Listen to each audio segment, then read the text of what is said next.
100%. Question down front here, Mike here. For Shia and Megan, there's the hilariously ironic line in the film that says, the internet is pure truth, which is obviously a joke. But do you read all the stuff that's out there about you guys? Is there anything that you've read or heard that's either outraged you or made you laugh? That's not true, basically. I alluded to the fact that my mother's very attractive in an interview at one point, and I read online of me and her having sex. I thought that was pretty hysterical. I laughed at her on Mother's Day about it. You? I don't research any of my own press because it makes me, I have really bad anxiety about it, so I have to pretend that none of it's real. So I've heard. I can ask you a question following on from earlier, when it was mentioned about you being stunningly attractive and everything. You looked a bit like, oh, not that again. Is it kind of limiting to be put in that bracket? No, it's not that it's limiting. I just get really embarrassed. I mean, is everybody, have you ever been given a compliment and you just can't take it because you, maybe don't agree with it, or you just are uncomfortable taking it? It's like that nonstop all day, every day. I'm just really embarrassed by it. I don't know how to react to something like that. I mean, if I told you you were the sexiest man I've ever seen in my life. How do you feel about that? I really want to know that right now. How do you feel about that? You should give her your glasses. Just turn over there. Okay, in the back, on the second row here. Hi, I was just wondering, you believe that you touched on it earlier, but I was just wondering about how the interactions between the human characters and the robot characters were achieved, and were any of the robots built like Bumblebee was in the first film? You want to know what do you mean the interactions between the robots and the... Right, these, like say for example, the scene with Shia, with Megatron and stuff. You want to know, I don't know, what's your question? I mean, specifically, how they were achieved, like in terms of were there anything physical on set to help them? Well, we did have like the Megatron thing with Shia landing on the table, and you see the hands come down and grab him. That was pure Shia, and it's a very hard physical thing. And Shia is actually really good at working with something out there. No, seriously, it's a very hard talent to imagine everything going on and play and the physicality of Shia having to slam his back down on the table and pin his arms and move in a certain way and arch his back, and digitally we put those arms in. And then, like when the little critter was crawling around, I literally put surgical gloves and I had these blue prongs. It looks like I was a doctor torturer, and I was able to pull his leg. I was pulling his leg like this, and like that, and with these little blue prongs, what are or what they were? Weird medical equipment or something. It was just gross looking in the nose and whatnot, and that we would use that as the guy pulling his face and stuff like that.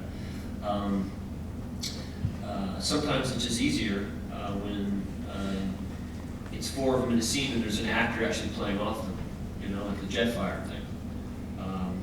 What'd you say, Joe? But you had in New Mexico, you had the machine, the one that's like stabbing between my legs. You had a real machine. We had a real thing that was doing that.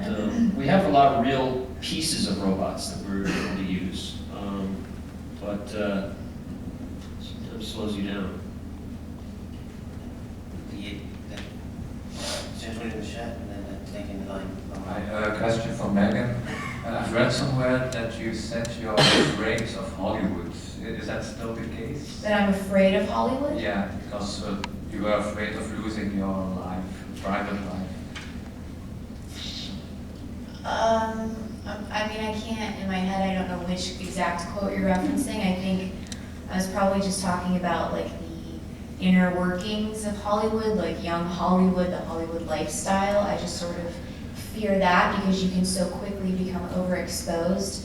And once people know too much about your private life, there's no mystery and there's no reason for them to pay to see you in a film.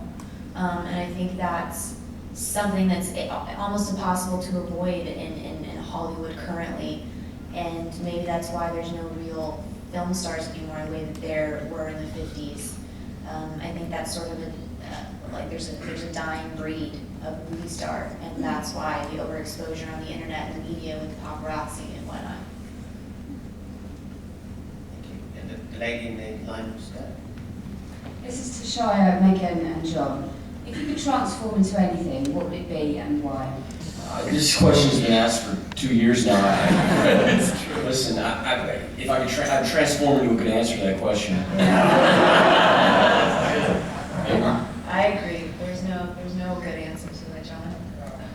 I'd like to transform into Anne Margaret. And Tommy. That would make me happy. Make a lot of big happy. And well, there was I think time for one final question. Yeah, I wondered how fans of the younger end of your audience took to the romantic elements of the story. Is there a danger that young boys would rather see stuff blowing up and a lovely young couple kissing? You're asking me? Anyone who cares to answer. I think young boys are really like that, even if they don't understand why. Yes. I agree.